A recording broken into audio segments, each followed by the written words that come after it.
સાહેબ, એક દૂધનો ડબ્બો અપાવી ગયો. જ્યારે મોટી થઈ જઈશ ત્યારે પૈસા પાછા આપી દઈશ. એક કરોડપતિ માણસ હજુ સુપરમાર્કેટ પહોંચ્યો જ હતો કે કોઈનો અવાજ સાંભળીને ચોંકી ગયો. પાછળ ફરીને જોયું તો એક નાનકડી છોકરી તેના ભાઈને ખોળામાં લઈને ઊભી હતી. તે નાનકડો ધ્રુજતો અવાજ મુંબઈની ધગધગતી બપોરમાં સુપરમાર્કેટની પાર્કિંગમાં ગુંજી ઉઠ્યો. 10 વર્ષની તનિષા તેના ફાટેલા તૂટેલા કપડામાં સંકોચાઈને ઊભી હતી. ખોળામાં તેના નવજાત ભાઈ નયનને જૂના કપડામાં લપેટ્યું હતું. હમણાં જે કહ્યું જરા ફરીથી કહે, તે કરોડપતિ માણસ નરેશ ગંભીરતાથી બોલ્યો. તનિષા ધ્રુજતા ધ્રુજતા બોલી, મારા ભાઈને દૂધ જોઈએ છે. સાહેબ ગઈ રાતથી ભૂખ્યો છે. નરેશને પહેલી વાર કોઈની આંખમાં એવો વિશ્વાસ દેખાયો જે ખરીદી શકાતો નહોતો. તેના આ શબ્દો સાંભળતા જાણે પાર્કિંગ થંભી ગઈ હોય. ભીડ હવે જોવા માંગતી હતી કે આ કરોડપતિ શું કરે છે. ઘણા લોકો વિચારતા હતા કે તે પણ બાકીના અમીરોની જેમ ના પાડી દેશે.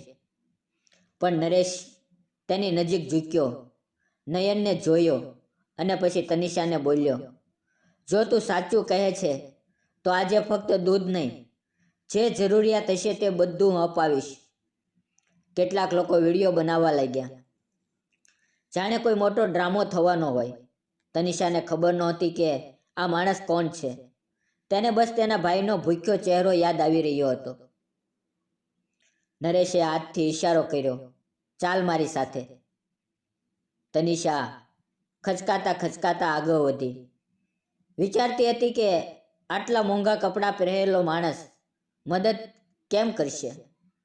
દુકાનની અંદર જતાં જ નરેશે એક ટોપલી ઉઠાવી અને બોલ્યો, દૂધ બતાવ, કયું જોઈએ છે. તનિષા એકદમ નાના શેલ્ફ તરફ દોડી, જ્યાં સૌથી નાનું અને સૌથી સસ્તું પેકેટ રાખ્યું હતું. બસ આટલું જ? હા સાહેબ, આ સસ્તું છે.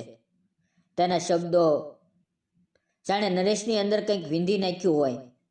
પણ અસલી ઝટકો તેને ત્યારે લાગ્યો જ્યારે તેણે પૂછ્યું, ઘરમાં બીજું કોઈ નથી? તનિષાએ ધીમેથી કહ્યું, મને ખબર નથી મારા ઘરમાં કોણ છે. 3 દિવસથી કોઈ પાછું આવ્યું નથી. નરેશના હાથ થંભી ગયા. મતલબ? મમ્મીને કામ માટે જવાનું હતું અને ત્યારથી પાછી નથી આવી. હું અને નયન બસ રાહ જોઈ રહ્યા હતા. પછી દૂધ પણ ખતમ થઈ ગયું. નરેશે તેની આંખોમાં જોયું. તે છોકરી જૂઠું બોલી શકે તેમ નહોતી. અને ત્યારે પહેલી વાર નરેશે વિચાર્યું, ખરેખર કોણ મૂકી ગયું છે છોકરી? કે આ શહેર જેણે માણસાઈ ખોઈ દીધી છે? નરેશે ટોપલીમાં દૂધ, થોડી ખાવા પીવાની વસ્તુઓ અને બેબી ફ્રૂટ મૂકી દીધું. તનિષા ડરતા ડરતા બોલી, સાહેબ આટલું બધું ન લ્યો, હું તમને કેવી રીતે પાછું આપીશ? નરેશે કહ્યું, કેટલાક કર્જ એવા હોય છે જે પાછા અપાતા નથી, બસ યાદ રખાય છે.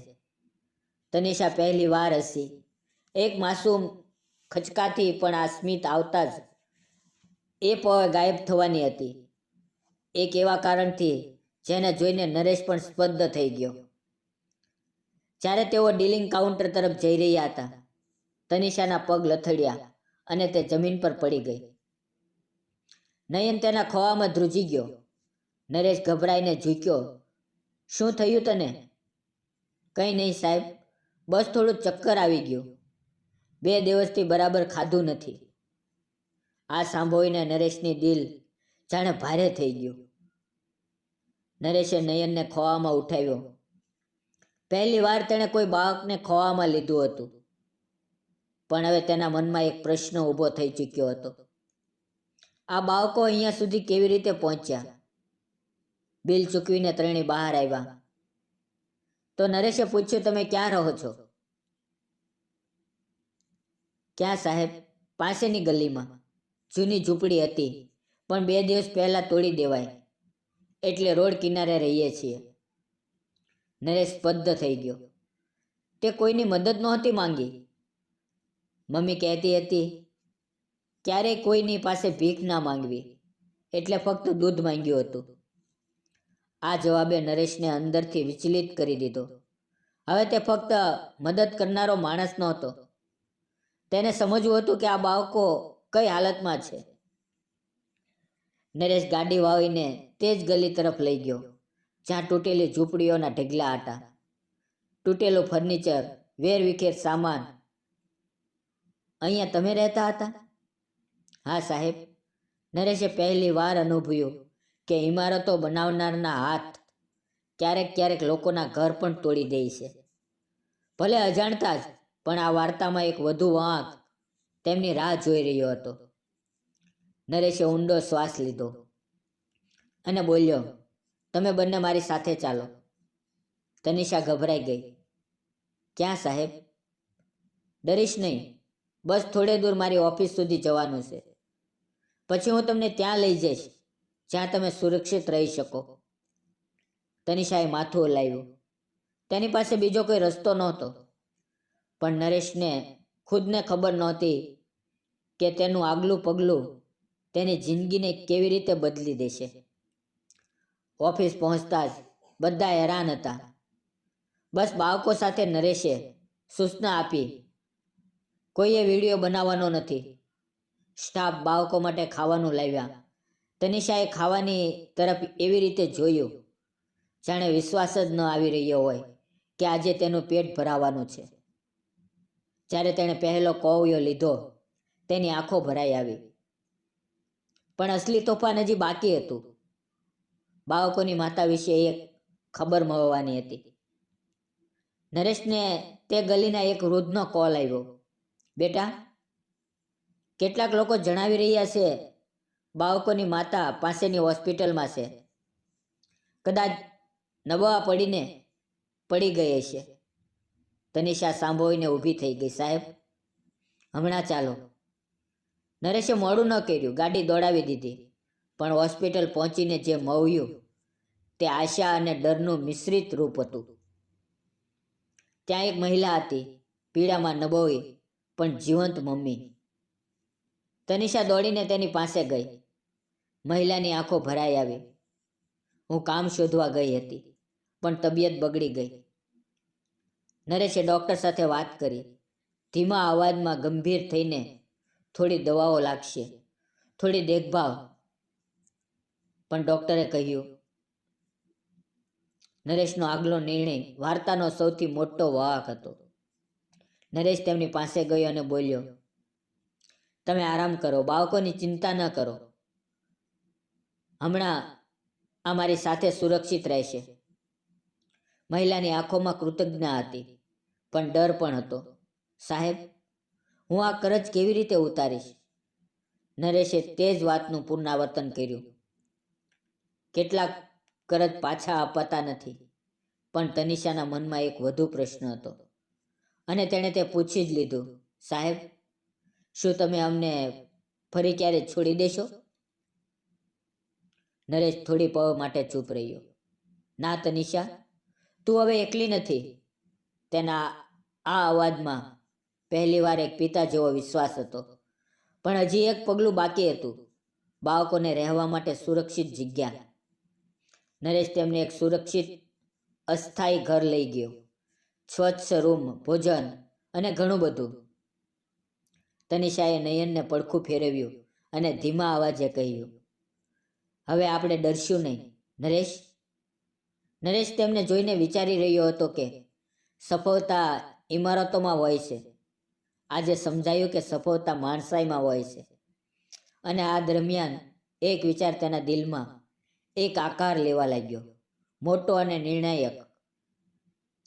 બીજે દિવસે નરેશ હોસ્પિટલમાં પહોંચ્યો. તમે ઠીક છો? મહિલાએ કહ્યું, હા સાહેબ. પણ બાળકો? તમારા બાળકો સુરક્ષિત છે, અને જો તમે ઈચ્છો તો હું તેમના ભવિષ્યની જવાબદારી લેવા માંગુ છું. ભણતર, રહેવાનું, સારવાર, બધું. મહિલાની આંખોમાં આંસુ આવી ગયા. હવે વાર્તા તેના ભાવનાત્મક શિખર તરફ હતી, જ્યાં બાળકો નવી સફર શરૂ કરવાના હતા. મહિલા સ્વસ્થ થવા લાગી. તનિષા અને નયનને પહેલીવાર સારી ઊંઘ લીધી. પહેલું સુરક્ષિત ભોજન ખાધું. નરેશ રોજ તેમને મળવા આવતો. એક વિચિત્ર પ્રકારનું પોતાપણું બનવા લાગ્યું. ક્યારેક તે જ બાળકોની જવાબદારી કોઈ પાસેથી નહોતો લેતો. આજે તે પોતાના દિલમાં જગ્યા આપી રહ્યો હતો. અને પછી તે ક્ષણ આવી જેણે તેમની જિંદગીની દિશા હંમેશા માટે બદલી દીધી. થોડા અઠવાડિયા પછી મહિલાએ કહ્યું, સાહેબ, મારી તાકાત સીમિત છે. જો તમે બાળકોના ભવિષ્યને સંભાળી શકો તો હું શાંતિથી જીવી શકીશ. નરેશે માથું હલાવ્યું. તેમનું ભવિષ્ય હવે મારી જવાબદારી છે. તનિષાએ તેનો હાથ પકડીને કહ્યું, સાહેબ, જ્યારે હું મોટી થઈ જઈશ તો તમારું આ કરજ જરૂર પાછું આપીશ. નરેશ હસ્યો. બસ આજ પાછું આપજે, કોઈ દિવસ બીજા કોઈની મદદ કરીને. તે દિવસે તનિષા, નયન અને તેમની માતાએ નવી સફર શરૂ કરી. તે સફર જેમાં ગરીબી હતી, મુશ્કેલીઓ હતી, પણ હવે એકલતા નહોતી. આગામી કેટલાક દિવસોમાં તનિષાની જિંદગી ધીમે ધીમે બદલાવા લાગી. સવારે ઉઠીને તે નયનને ખવડાવતી, પછી થોડીવાર ભણતી. નરેશે પાસેના એક નાના શિક્ષણ કેન્દ્રમાં તેનું એડમિશન કરાવ્યું હતું, જ્યાં બાળકો ભણતા અને રમતા પણ. પહેલા દિવસે તનિષા બહુ ગભરાઈ ગઈ. તેને લાગ્યું કે બાળકો તેની મજાક ઉડાવશે. પણ જ્યારે બધાએ તેને ખુશીથી હાય કહ્યું, તેણે અનુભવ્યું કે કદાચ દુનિયા એટલી કઠિન નથી જેટલી તે સમજતી હતી. નરેશ રોજ સાંજે મળવા આવતો, પણ બાળકોને વધુ સ્પેસ આપવા માટે અંતર પણ રાખતો. તે જોતો કે તનિષા ધીમે ધીમે પોતાના બાળપણને પકડવા લાગી છે, જે તેને આટલા વર્ષોથી નહોતું. પણ તે જ શાંત સાંજે તનિષાને એક પ્રશ્ન પરેશાન કરી રહ્યો હતો. શું મારી માતા ફરી પહેલા જેવી થઈ શકે? હોસ્પિટલમાં સારવાર પછી તનિષાની માતા ધીમે ધીમે ઠીક થઈ રહી હતી. નરેશ તેમને રોજ ભોજન, દવા અને ડૉક્ટરનો રિપોર્ટ બતાવતો. એક દિવસ માતા તનિષાને બોલી, બેટા, મેં તને બહુ મુશ્કેલીઓમાં મૂકી દીધી. તનિષાએ તેમનો હાથ પકડી લીધો. નહીં મમ્મી, હવે આપણે બધા ઠીક છીએ. પણ સચ્ચાઈ એ હતી કે માતા હજી પણ કામ કરવાની હાલતમાં નહોતી. અહીંયા તનિષાની સ્કૂલમાં એક પ્રોજેક્ટ આપવામાં આવ્યો. તમે મોટા થઈને શું બનવા માંગો છો? બધા બાળકો ઉત્સાહિત હતા, પણ તનિષા પાસે સપના જોવાનો અનુભવ જ નહોતો. ટીચરે પૂછ્યું, તમે શું બનવા માંગો છો તનિષા? તનિષા ચૂપ થઈ ગઈ. પછી તેણે ધીમેથી કહ્યું, હું મોટી થઈને એ જ કરીશ જે તે દિવસે પાર્કિંગમાં સાહેબે મારા માટે કર્યું હતું. ટીચર તેની વાત સમજી ગયા. તે કોઈની જિંદગી બદલવા માંગતી હતી, જેમ તેની બદલાઈ હતી. અને હવે વાર્તાનો અંતિમ વાંક આવવાનો હતો, જ્યાં સપનું, હિંમત અને માણસાઈ એક જગ્યાએ મળે છે. સાંજે નરેશ આવ્યો તો તનિષાએ કહ્યું, સાહેબ, મેં નક્કી કર્યું છે કે હું મોટી થઈને બીજાની મદદ કરીશ, જેમ તમે કરી. નરેશે પૂછ્યું, કેમ તનિષા? તનિષા હસી, તે જ માસૂમ વિશ્વાસથી ભરેલી સ્મિત. કારણ કે તમે જ કહ્યું હતું કે કેટલાક કર્જ પાછા અપાતા નથી, પણ આગળ વધારી શકાય છે. નરેશ થોડીક પળ ચૂપ રહ્યો. પછી તેણે કહ્યું, ઠીક છે તનિષા, એક દિવસ તું એ જ બનીશ જે કોઈની જિંદગી બદલી દે. તે રાત્રે તનિષા, નયન અને તેની માતા શાંત ઊંઘમાં સૂતા. એક નવા ભવિષ્ય તરફ, જેમાં ડર ઓછો હતો, આશા વધારે હતી અને માણસાઈ સૌથી મોટી હતી. મિત્રો, સમય વીતતો ગયો. તનિષા હવે તે નાનકડી છોકરી જેવી નહોતી જે પાર્કિંગમાં ઊભી રહીને દૂધ માંગી રહી હતી. નરેશે તેના ભણતર, રહેવા અને સારા વાતાવરણની દરેક વ્યવસ્થા કરી. નયન પણ સ્કૂલે જવા લાગ્યો હતો અને તેની માતા ધીમે ધીમે પૂરી રીતે ઠીક થઈ ગઈ હતી. તનિષા ભણતરમાં ખૂબ તેજ નીકળી અને હવે સ્નાતકની ડિગ્રી પણ મેળવી લીધી હતી. અને તે જ પવે તેણે નક્કી કરી લીધું તે ભણી ગણીને ફક્ત નોકરી નહીં કરે, તે બાળકો માટે લડત લડશે જેને દુનિયા અવારનવાર અવગણી દે છે. અને તે લડત માટે તેને એક જ રસ્તો યોગ્ય લાગ્યો, આઈપીએસ. આઈપીએસની તૈયારી સહેલી નહોતી. સવારે 4 વાગ્યે ઉઠીને વાંચવું, દિવસભર ક્લાસ, રાત્રે જેટલું થઈ શકે તેટલું લખવું. પણ તનિષાએ ક્યારેય ફરિયાદ ન કરી. નરેશ દરરોજ પૂછતો, થાકી તો નથી જતી? તનિષા હસતી, થાક કરતા સપના ભારે હોય છે સાહેબ. તેની માતા તેનો પૂરો સાથ આપતી અને નયનને પણ સંભાળતી અને તેને ભણતરમાં પૂરું ધ્યાન આપવા દેતી. હવે તનિષા મુંબઈની સૌથી અનુશાસિત અને મક્કમ ઈચ્છા શક્તિવાળી વિદ્યાર્થીઓમાં ગણાવા લાગી. અને આઈપીએસ બંને પરીક્ષા પાસ કરી લીધી. પણ અસલી પરીક્ષા હજી બાકી હતી, યુપીએસનું ઇન્ટરવ્યૂ બોર્ડમાં બેઠેલા અધિકારી ગંભીર હતા. એક અધિકારીએ પૂછ્યું, તનિષા, તમે આઈએએસ કેમ બનવા માંગો છો? તનિષાએ ઊંડો શ્વાસ લઈને કહ્યું, કારણ કે મેં ગરીબીને સમસ્યાની જેમ નહીં, દર્દની જેમ અનુભવી છે. હું આઈપીએસ એટલે બનવા માંગુ છું કે કોઈ બાળકને ભૂખથી દૂધ ન માંગવું પડે. રૂમમાં થોડી પળ શાંતિ છવાઈ રહી. પછી એક અધિકારીએ હસીને કહ્યું, ખૂબ સારો જવાબ. પણ તે દિવસે તેને ખબર નહોતી કે થોડા અઠવાડિયા પછી તેનું નામ તે લિસ્ટમાં હશે જે જિંદગી બદલી દે છે.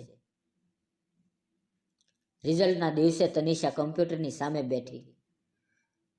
બેઠી ધ્રુજી રહી હતી. માતા અને નયન બંને તેની પાછળ ઊભા હતા. નરેશ પણ આવ્યો, એટલો જ નર્વસ જેટલો કદાચ ક્યારેય એ પોતાના મોટા સોદાઓના સમયે પણ નહોતો. તનિષાએ રોલ નંબર નાખ્યો. સ્ક્રીન લોડ થઈ અને પછી તેનું નામ ચમકી રહ્યું હતું. તેણે સીજ પાડી નહીં, બસ આંસુ વહેવા લાગ્યા.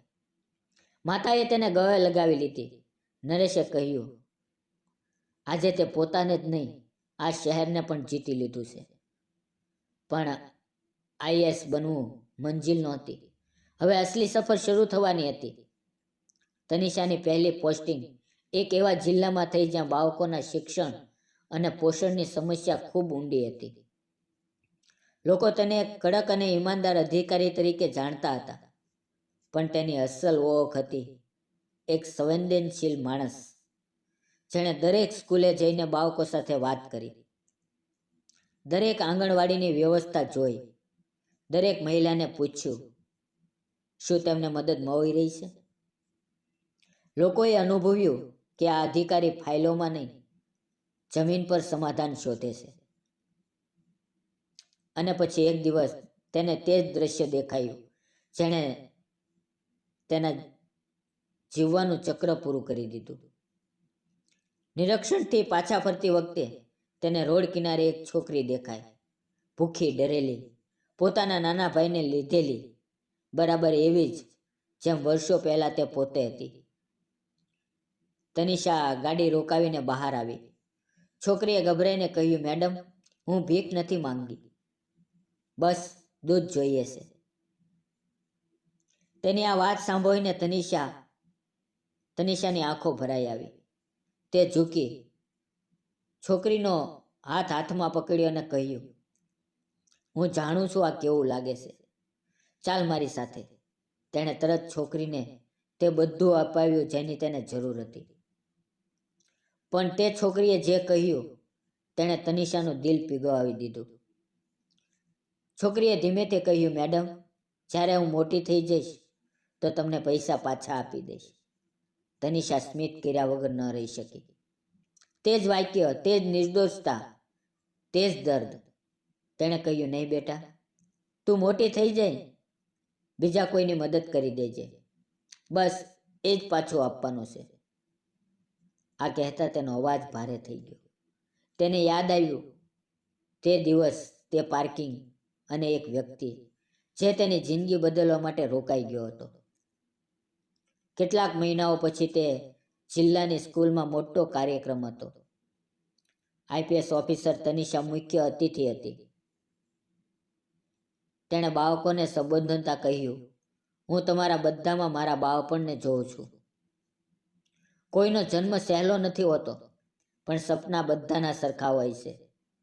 અને યાદ રાખજો, જો ક્યારેય કોઈને એક દૂધનો ડબ્બો પણ જોઈતો હોય તો તેને એ ન વિચારવા દેતા કે તે એકલો છે. ભીડ તાળીઓથી ગુંજી ઉઠી. નયન, માતા અને નરેશ આગળની હરોળમાં બેઠા ગર્વથી ચમકી રહ્યા હતા. અને તે પળે તનિષાને આ સમજાયું કે તેની વાત ફક્ત તેની નહીં, તે બધાની છે જે નાનકડી મદદથી કોઈનું આખું ભવિષ્ય બદલી દે છે. મિત્રો, વાર્તા અહીંયા પૂરી થાય છે, પણ માણસાઈનો અનુક્રમ હવે તનિષાના હાથોથી આગળ વધી ચૂક્યો છે. અને આ દૂધના ડબ્બાની અંતિમ યાત્રા છે. તો મિત્રો, આજની આ વાર્તા તમને કેવી લાગી? કોમેન્ટ બોક્સમાં જરૂર જણાવજો.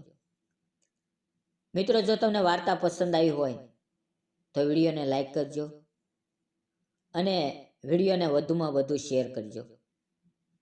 આવી જ નવી રસપ્રદ વાર્તાઓ સાંભળવા માટે અમારી ચેનલને સબસ્ક્રાઈબ કરજો. અને હા, બેલ આઇકન દબાવવાનું ના ભૂલતા, જેથી તમે અમારી કોઈ પણ વાર્તા ચૂકશો નહીં. આપણે ફરી મળશું એક નવી વાર્તામાં. ધન્યવાદ. જય હિન્દ મિત્રો.